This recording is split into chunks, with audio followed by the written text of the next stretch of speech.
अस्सलाम वालेकुम या अली अलैहिस्सलाम मदद। आज नहजुल बलागा का खुतबा नंबर 160 है कि हज़रत के असहाब में से एक शख्स ने सवाल किया कि क्या वजह है कि लोगों ने आपको इस मनसब से अलग रखा, हालांकि आप इसके ज़्यादा हकदार थे।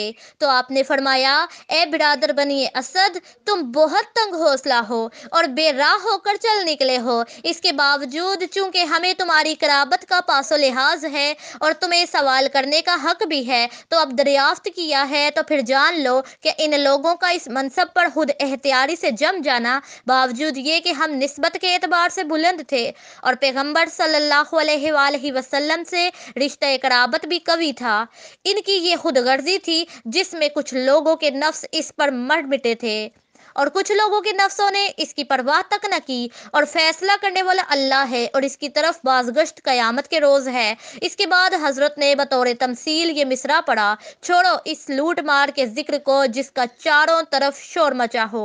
अब तो इस मुसीबत को देखो कि जो अबू सुफियान के बेटे की वजह से आई है।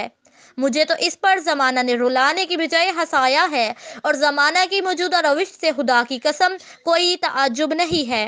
इस मुसीबत पर ताज्जुब होता है कि जिससे ताज्जुब की हद हो गई है और जिसने बेराह रवियों को बढ़ा दिया है। कुछ लोगों ने अल्लाह के रोशन चिराग का नूर बुझाना चाहा और इसके सरचश्माए हदायत के फवारे को बंद करने के दर पे हुए और मेरे और अपने दरमियान जहरीले घूंटों की आमेजिश की। अगर इस अब्तला की दुश्वारियां हमारे और इनके दरमियान से उठ जाएं तो मैं इन्हें खालिस हक के रास्ते पर ले चलूंगा, और अगर कोई और सूरत हो गई तो फिर उनसे हसरत और अफसोस करते हुए तुम्हारा दम न निकलेगा, इसलिए कि ये लोग जो कुछ कर रहे हैं अल्लाह इसे खूब जानता है।